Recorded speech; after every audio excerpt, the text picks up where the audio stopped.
mga favorite kong napapanood sa Amazing Earth ay yung mga underwater features sa iba't ibang lugar sa Pilipinas. Parang travel guide ko na kasi yung programa. Kumbaga, ito yung pinapanood ko para magka-idea kung saan kaya ang next adventure ko.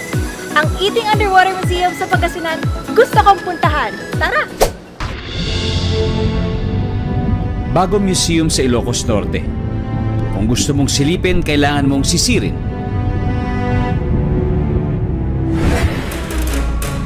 Nitong nakaraang Labor Day, kasabay ng Dinaklisan Festival ng mga taga Curimaw, Ilocos Norte.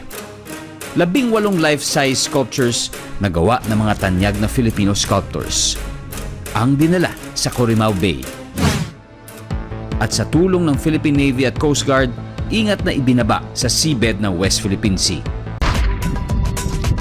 Underwater Museum sa Ilocos Norte, sinasabing dying cove ng Curimaw. Gustong buhay. Tubong Ilocos Norte si Dr. Joven Cuanang, ang patron ng Pinto Underwater Sculpture Museum for Marine Ecosystem Regeneration. There was unsustainable fishing practices.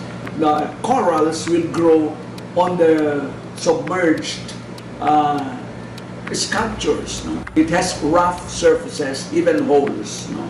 To allow for coral growth and fish to spawn. Kay Dr. Joven Cuanang at sa lahat ng mga iskultor, Philippine Navy at Coast Guard, maraming salamat po sa inyong inisyatibo.